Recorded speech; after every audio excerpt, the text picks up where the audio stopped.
आप सभी का स्वागत है। दोस्तों, बातें होती है कभी कभी चरित्र की। चरित्र का मतलब हमेशा वो गलत ख्यालात वाला नहीं। चरित्र को हम आइडेंटिफाई इस तरह से कर सकते हैं, हमारा बोलचाल, हमारा व्यवहार भी कैरेक्टर की श्रेणी में आता है। आज जानेंगे 7 साइन ऑफ कैरेक्टरलेस पीपल और बैड पीपल। पहले नंबर पर आता है झूठ बोलने की आदत। किसी भी चीज में तुरंत झूठ बोल दिया, यानी अपने आप को बचा लिया। कई बार ऐसा देखा गया है कि मजबूरीवश इंसान झूठ बोलता है। कभी कभी काम को बेहतर करने के लिए भी झूठ का सहारा लिया जाता है। तो हमें ये देखना है, तुरंत जज नहीं बन जाना है, क्या सोचकर झूठ बोला है। कहीं ना कहीं उसकी मजबूरी होती है, तो वहां पर हम उसको कैरेक्टरलेस पीपल, बैड पीपल की संज्ञा नहीं दे सकते हैं। मजबूरी को समझना भी हम जैसे इंसानों का काम है। दूसरे नंबर पर आता है हर रिश्ते में राज छिपाना। अब यहाँ पर भी कई बार मजबूरी बस लोग राज रखते हैं, लेकिन यदि कोई मजबूरी नहीं है और रिश्ते में वो कुछ ना कुछ छिपा रहा है, तो वो डेफिनेटली कैरेक्टरलेस पीपल की श्रेणी में आता है। तीसरे नंबर पर आप किसी से फ्लर्ट करना।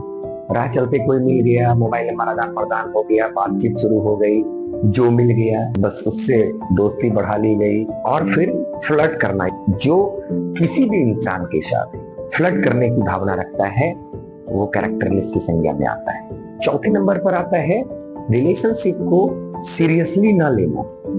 अब आप किसी रिलेशन में हैं, फैमिली है, और वहां पे आपको उस रिश्ते को कैसे मजबूत करना है, आप उसके लिए कभी सीरियस है ही नहीं। रिलेशन है तो रिलेशन में भी उतार चढ़ाव रहेगा, तो उस उतार चढ़ाव के क्रम में हम कितना सीरियस हैं कि मेरी जिंदगी, हमारी जिंदगी बेहतर हो। यदि हम सीरियस नहीं है तो हम कैरेक्टरलेस बैड पीपल की श्रेणी में आते हैं। पांचवें नंबर पर आता है जिम्मेदारी से भाग जाना।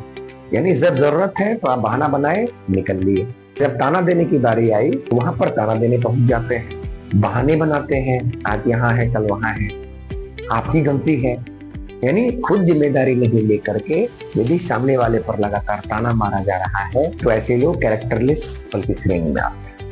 छठे नंबर पर आता है दूसरों का इस्तेमाल करना। सिर्फ अपने फायदे के लिए जुड़ना, मतलब निकला और स्किप कर जाना।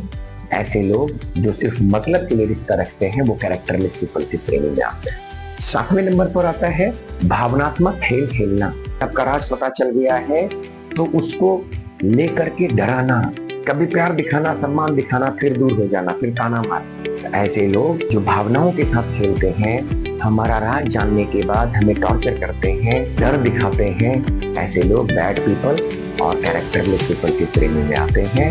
हमें इन 7 तरह के लोगों की पहचान करते हुए उनसे परहेज करने की जरूरत है।